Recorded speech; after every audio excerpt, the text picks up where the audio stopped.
Politics at the grassroots is where promises meet the people.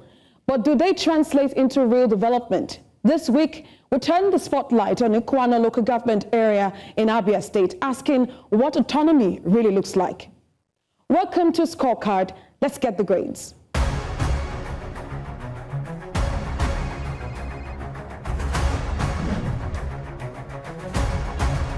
How do we save this country?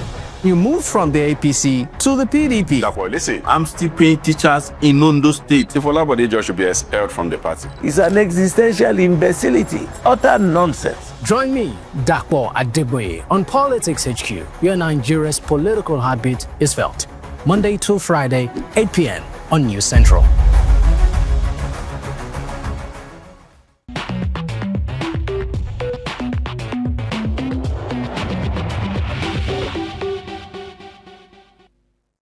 Abia State, the land of resilience and creativity, from the historic Aba Women's Riot of 1929 to its vibrant masquerades and festivals. Abia reflects Igbo culture at its core, known as the Japan of Africa for Aba's booming industry. The state is also rich in oil, gas, limestone, and fertile farmlands to power its economy. For years, local government leaders have blamed their lack of development on funding. Now, with a direct allocation approved to local governments, are the people seeing the dividends? Ikwuano local government is rich in agricultural bounty. I'm talking cocoa, cassava, yam, and palm wine, to mention a few. Let's find out how grassroots leadership impacts the lives of the people. Well, according to the 2025 Federation Accounts Allocation Committee report, Abia local governments received a total of 4.2 billion naira, with Ikwuano alone getting 236 million naira for that month. The important question remains, are these allocations truly translating into development at the grassroots? This week on the show, we'll raise tough questions about leadership, accountability, and the future of this critical local government. Well, let's step up the conversation. Joining us from God's own state are Mr. Ferdinand Ekeoma, is a special advisor to the governor on media and publicity in Abia State. It's good to have you join us. Also virtually, we have Michael Nwoke, the former Abia State Algon chairman. Thank you, gentlemen, for joining us on Scorecard. Well, let's get the grades now. Mr. Ekeoma, I'm starting with you. Abia's local governments received over 4.2 billion naira in June alone, with Ikwuano getting over 236 million. From the government's perspective, what are the key priorities for using these funds? Okay, thank you. I think I will just discuss generally what is happening in our local government. So in Abia, what the state has done, because you have only one government, is to have that working synergy with the other arms of the local government. The other organs of the local of the government. So that synergy has translated to visible results in the area of road infrastructure, in the area of waste management, in education, in health. In Abia, we are doing 200 primary healthcare centers. So in my opinion, my humble opinion, I believe that the local government funds are credible to Abia are being utilized to develop the local governments, and they are very visible. Are being utilized by the state government, you mean? Not the local government, but I said there is a synergy between the state and the local government. But of course, the projects are executed in hand in gloves with the local governments. That's what I mean. All right, let's bring Mr. Nwoke into the conversation. You have been on the inside as a one-time Algon chairman. Are local governments in Abia State truly empowered to manage their funds independently? Thank you for having me. Just like what my brother Ferdinand just said, he narrated it, and it's very clear. If the local government is not working, I'm sure that by now you ought to have heard the voice of the chairman in that local government, because the elected chairman of local government. So there's nothing to worry about. For the fact that you haven't seen any of them complain, what it means is that what Ferdinand just said is very correct. But on the other way around, I haven't been the state Algon chairman a couple of years back.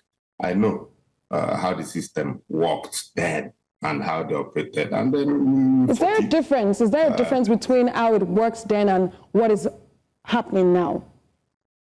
I can talk about then, but I can't talk about now because I'm not a local government chairman now, and I can't say what's happening. That's what I just said. If you listen to me, I said for the fact that no chairman from Abia, no local government chairman from Abia is complaining. What it means is that they are very comfortable with whatever the system is they're operating is. That's what I said. Do you understand what that means? Oh, I perfectly understand you. And I just want to bring Mr. Ferdinand back into the conversation, since both of you seem to have, some kind of consensus as to how to answer some of my questions. But the question I'm asking you, Mr. Ferdinand, is transparency, of course, some persons will say is a recurring concern as to how state and local governments relate, particularly after the injunction from the Supreme Court. Will the state government consider publishing detailed monthly reports showing how much each local government receives and how monies are being spent? Okay, of course, the monies that are received are really public knowledge. I don't think it's difficult for anyone to ascertain. Of course, the government can publish, but then you don't even need that publication to know what each local government receives, rather. And when you talk about utilization, the only way to ascertain whether there was frugality, whether there was transparency in the management of these funds, is to look at what is happening in the local government. For example, in Abia, our workforce is around 67,000 verified workers. I mean, Abia State civil servants. Prior to assumption of office, what we heard the former government repeatedly say was that it was around 30,000 workers. Now, when this government came on board, it began to, verify workers. We used to have what they called core and non-core civil servants. Unfortunately, the problem you saw in the state was not limited at the state workers. So the same thing affected civil servants in the local government. And you will agree with me, whichever way you look at it, given the enormity of the rocks, the challenges there, the local government, chairman do not even have what it takes to solve that problem. Like I said earlier, you are running one government. That is why the issue of autonomy has to be clearly defined, clearly understood. You really look at what goes to the local government. If you are saying autonomy is fantastic, and that's why I said for us to be able to utilize the results associated with autonomy to the fullest, that you need to have that signage between the state and the local government. And that's what we are doing here. And I did say, so the only way to ascertain whether the funds are being judiciously utilized or not is to look at what is on ground in the local government, juxtapose it with what is accruable to the state, what accrues to the local government. When you look at that, you now be able to say, okay, they're doing well or they're not doing well. I did mention the responsibilities of the local government. For example, a kilometer road, how much it takes to build a kilometer road. If you're doing by stone base, it's hundreds of millions. That's the truth. Okay, so if you say, because there is an autonomy in the local government, let the local government utilize whatever comes to the local government to build it, you find out that the local government will not be able to build the 10-kilometer roads in a year. So we're not talking about the salaries that you need to pay the healthcare centers and the rest of them. So in my opinion, because I'm discussing Abia here, I don't know what is happening in other states, but in my opinion, given the collaboration and cooperation existing between the states and the local governments, I believe that the resources are being utilized for the development of Abia State, and the people can see and feel the impacts.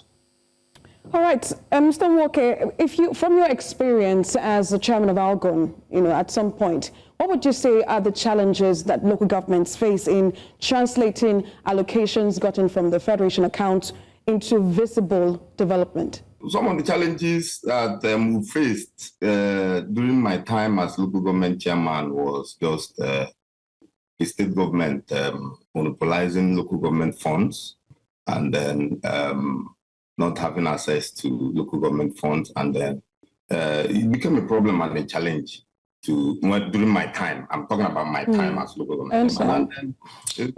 And the records are there that personally, as the state Agon chairman, that we fought it to the last. I know how many times I was removed as state chairman of Agon, and then a lot of issues that came up because of this issue of not allowing local government and bringing this synergy that Ferdinand is talking about now with local government and state government. So, but those are stories for another day, and then it's bygone. So, but what I want to say is that any serious government must pay attention to local government, because that is where the people are. That is the grassroots of what democracy is. That is where people feel impact. That is where people see what democracy and governance is. So any serious government must pay attention to local government. So that is my take on this issue. So I'm not in this program to begin to talk about what happened during my time, because I know a lot of things, a lot of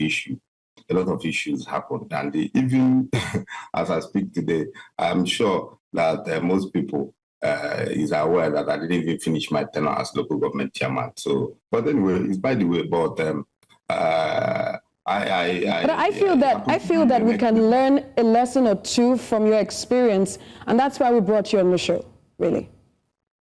Yeah, I've just made my point here. I said any serious government, any serious administration should pay attention, focus, and concentrate on local government.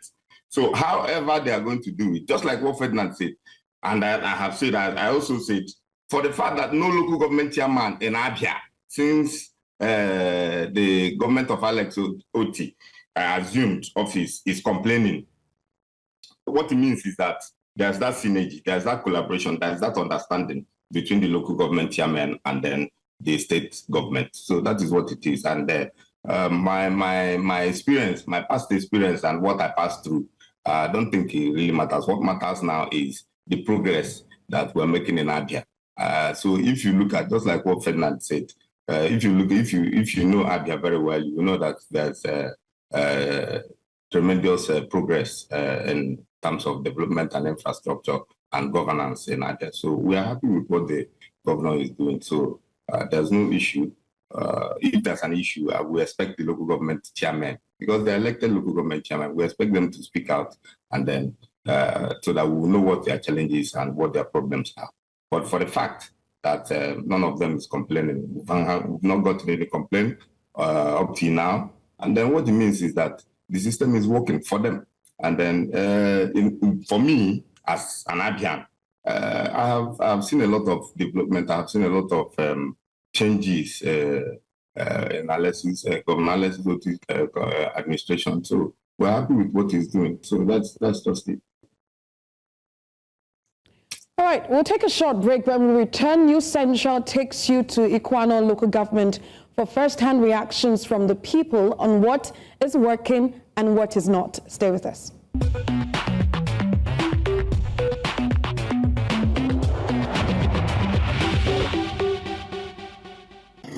Local government, Nigeria's third tier of governance, we are created to bring leadership closer to the people. But for years, underfunding and state interference have rendered most councils powerless. Now, with a Supreme Court ruling granting local governments financial autonomy, the people are watching, waiting for change. I am Chinwe Ugele, and in this NC Scorecard report, we journey through Ikwuano local government area of Abia State to assess what autonomy looks like at the grassroots. Come with me.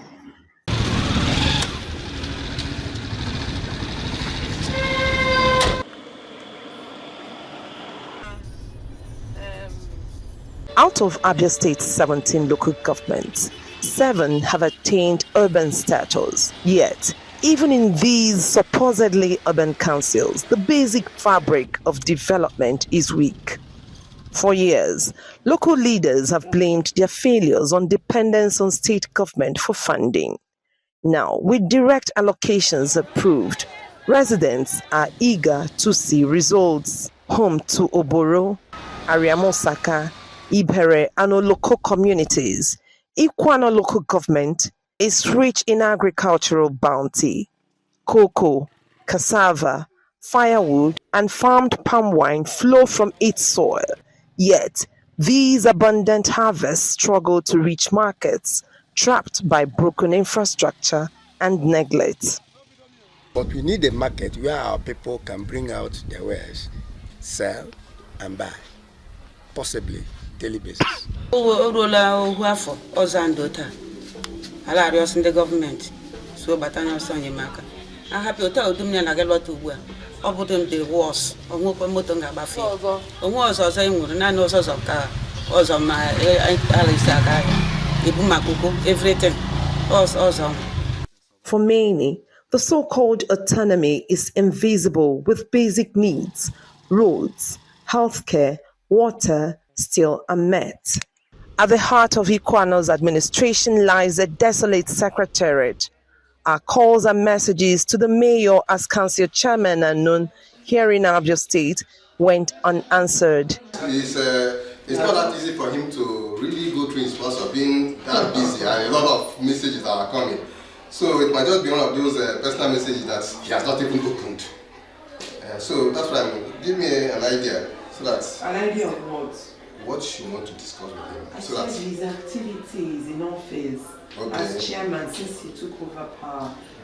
Some residents can only point to a project in Amoba as the mayor's achievement, but they say it was carried out by the state government. I've gone to him and I've taken some roads that leads to the farm that need to be graded during the time they are grading roads. He told me that he's going to do it, but up to now I've not seen anything. The project that you see here, the project when Governor Tioji was on board, and the person that rehabilitated the road again was Right Honorable Meka Atoma through NDDC. And they've been maintaining this road, the NDDC. But we want them to complete the road. Yes, because if the road is completed, it will help and facilitate free movement of people. I think we have approached to him that we need the perimeter fencing, and he was the one that helped us to build this doctor's quarter. You can see some structures there, like this very one here. In almost every Ikwuano community, a health center exists, but most are under-equipped, understaffed, and under threat. Schools, once a beacon of hope, now crumble under neglect. No doctor there, only nurse, only one nurse. Before I went over,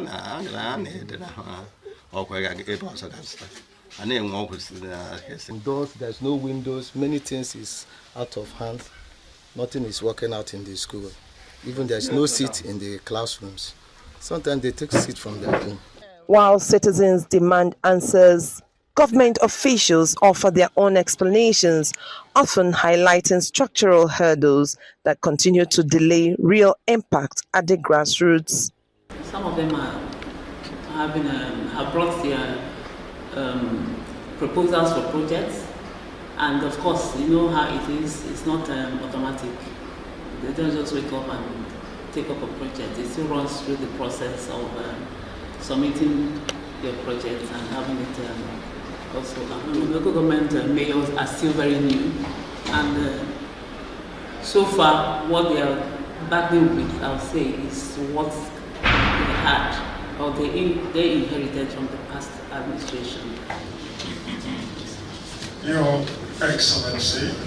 Although autonomy has been constitutionally affirmed, access to and control over resources at the council level remains entangled in bureaucracy and politics, blurring the line between intention and tangible delivery. This community, but there is one side that we have farm that is across river. They need to build bridge there. Yes, but since we have not heard any of them complaining that they have not gotten money, which means the money is going direct to them. Though the government is doing well in every local government, but I want the mayors to make sure this rural road, some of the roads there, they need to do more. He needs to make our time to go and visit all these schools. As a local government chairman, He has never gone anywhere to know what's going on. If there is local government autonomy, you don't even know. And they should implement it and follow it up. I'm even asking the Bola Ahmed Tinubu, my president, to look into this thing very well, because I look into many states, because I don't see if any state, especially Abia State, they are not implementing what the federal government is doing. In Ikwuano, local government autonomy is still more of a dream than a daily reality. Until citizens see roads rebuilt, schools restored, and clinics revived, true governance at the grassroots remains a work in progress.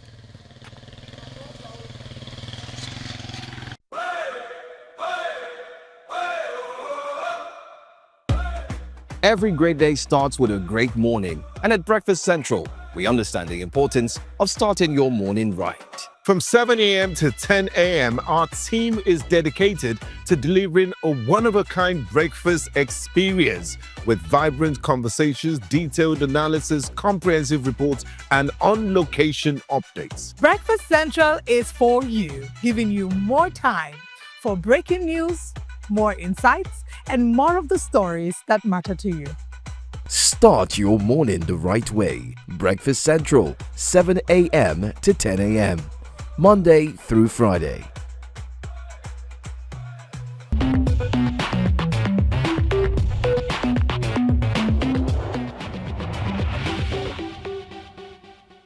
Something our correspondent there said is that she acknowledges that there are health facilities in the local government, but these health facilities are ill-equipped. And that's why we have some of our esteemed guests with us, and they have been talking to us about the level of development at local government level. I have Ferdinand Ekeoma, who is the special advisor to the governor on media and publicity at Abia State, and I also have Michael Nwoke, former Abia State Algon chairman. Thank you, gentlemen, for staying here with us. And I just want to say, based on what our correspondent reported, and I'm speaking with you, Mr. Ferdinand, we just saw residents pointing to bad roads, which is affecting how they're unable to bring their produce from farms to the city centers, and of course neglected schools. And I just want you to help us understand, how does the state explain this gap given the regular inflow of funds? Thank you. The truth is that the challenges on ground are enormous. They are not problems you can solve overnight. While there are, areas you have bad roads, you have lack of water and electricity and the rest of them, you also have roads that are being built by the present government. We actually do not want to resort to buck passing, talking about what happened in the past. But Abia, the situation in Abia was public knowledge. It was public knowledge, the level of decay and deterioration in infrastructure. And the present government is confronting the problem head on. And like I said, leave the local government to solve the problems. You will find out that they won't even scratch 10% of it. And this is simple. How much does it take to build a kilometer road? Okay? In the rural areas, few roads. If you do it at 300 million a kilometer, how many kilometers will you be able to do? I'm just talking about what you can manage. Okay? How much is your allocation? With the local government, or can the local government, do these projects?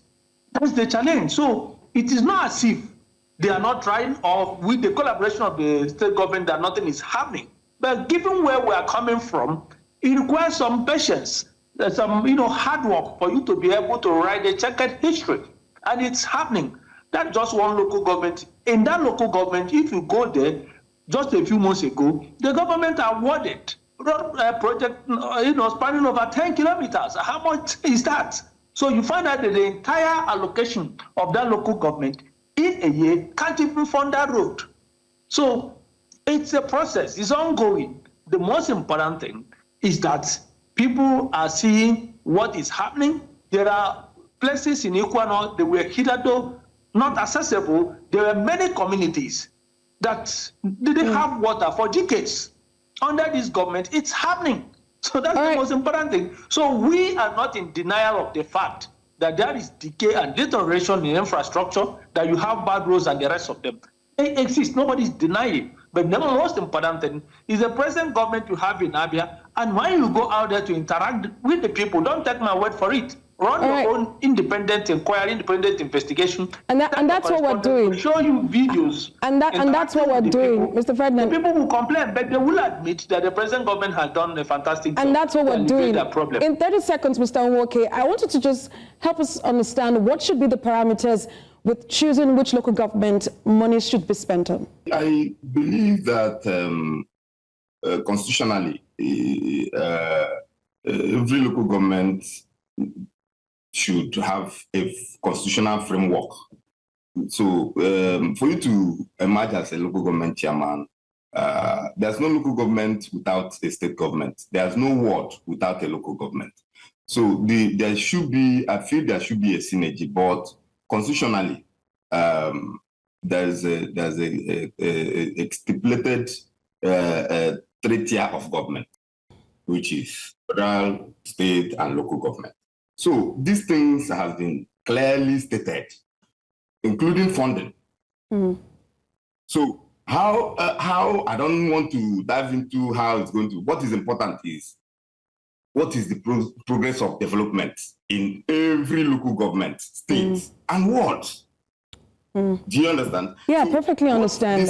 But we're pressed for time now. So what this entails is what is important actually is the synergy between the federal government, state government, and the local government, and then narrow down to the ward, which is where the grassroots and the democratic governance should be concentrated on. So if there's development, if there's progress, if they're making progress, and then there shouldn't be any issue should I say this is a good time to say thank you, gentlemen. Special advisor to the governor on media and publicity in Abia State, Mr. Ferdinand Ekeoma, and Mr. Michael Nwoke, former Abia State Algon chairman. Thank you so much for joining us on Scorecard. Thank you. Thank you for having me. Thank you. All right. The story of Ikwuano shows us the realities of our local governments, gaps that remain, but also possibilities waiting to be tapped. On Scorecard, our mission stays the same, holding leaders to account and amplifying the voices of the people. I am Sarah Yeku, and this is Scorecard, where every promise gets graded by citizens holding the red pen.